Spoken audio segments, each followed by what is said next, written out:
Saturday morning trip to Manchester. The things you love to see. What a game we have as well. Because this game in history is really served up. Goals, drama, a lot of things. But boy, oh boy, what a game to go into. Second game in the Premier League as well.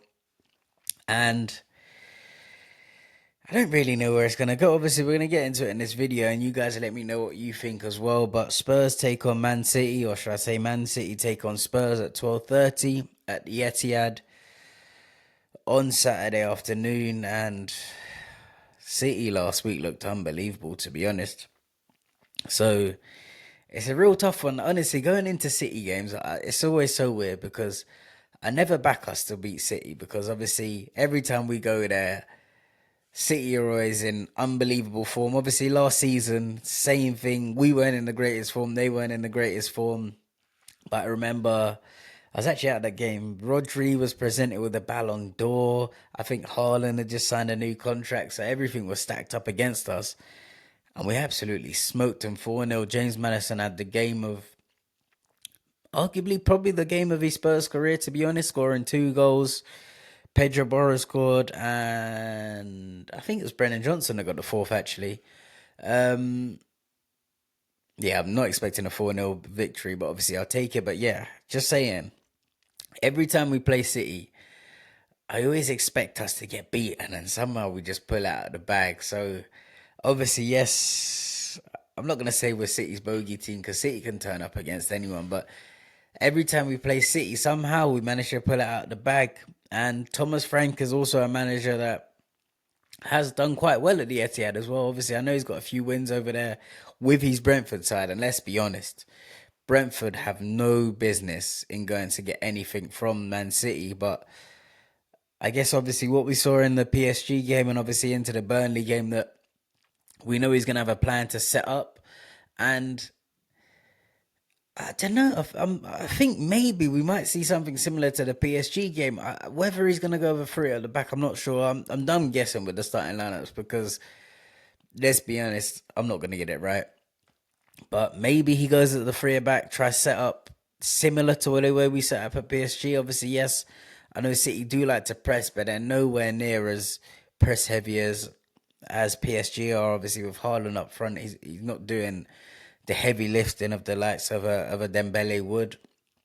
Um, so yeah, maybe set up at the three back. He might go with a four, but then I just get worried that maybe because City are so good and they got so much quality all over the pitch as well, so they could easily pick out gaps. So maybe if we sit back in a five and look to hit them on the counter, because City in transition, I think that's the thing that they still struggle with the most. We saw them struggle with it last season. They didn't give up many chances, but pretty much every chance they gave away, they conceded.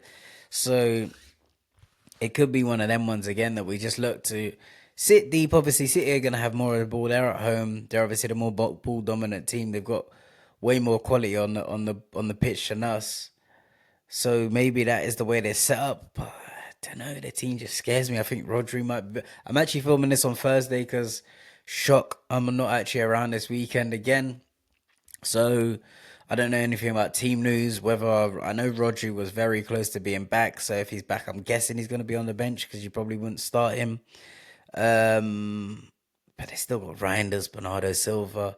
Obviously, we've seen them talk about Gundogan, not really in the plans. They've got Ryan Cherky. They've got so much talent in that midfield.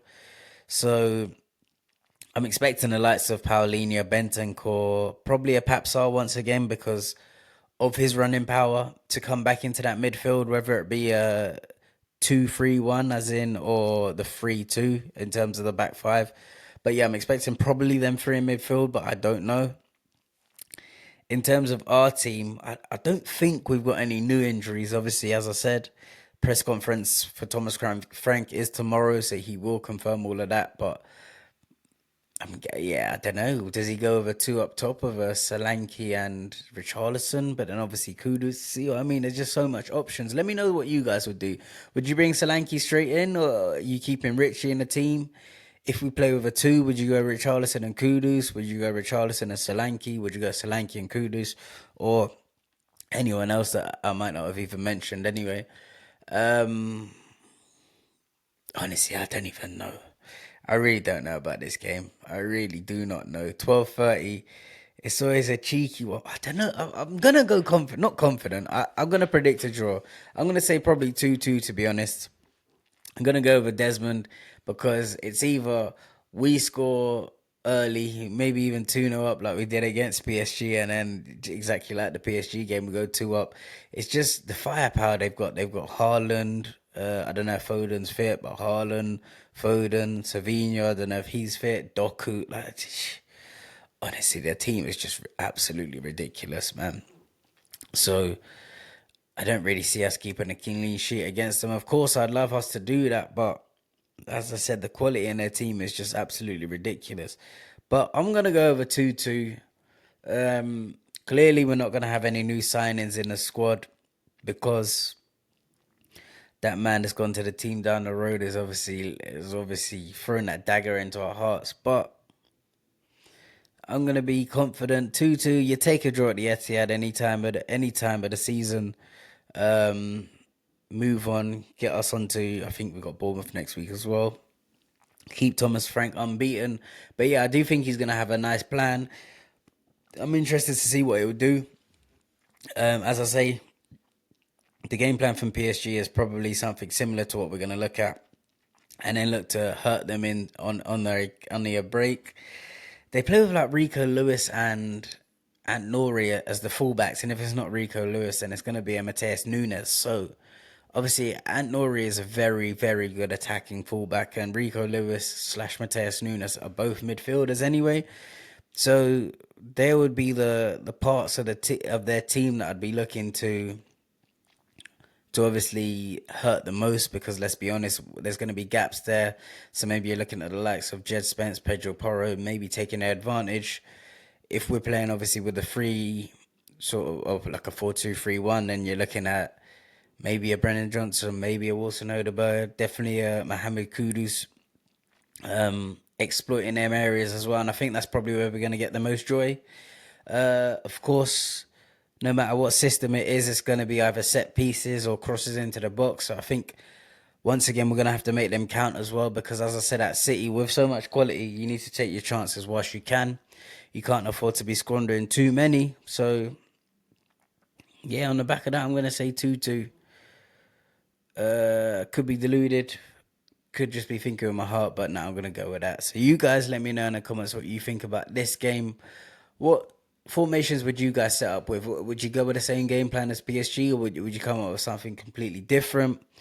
What players you'd put in what positions? Let me know your score predictions as well. I'll be watching out for your comments. I won't be here. I'm back on Sunday as well, so I won't be able to break down the game straight away. But Sunday we'll be back to discuss how we went on. Hopefully with the 3 points. I'll take a point anyway.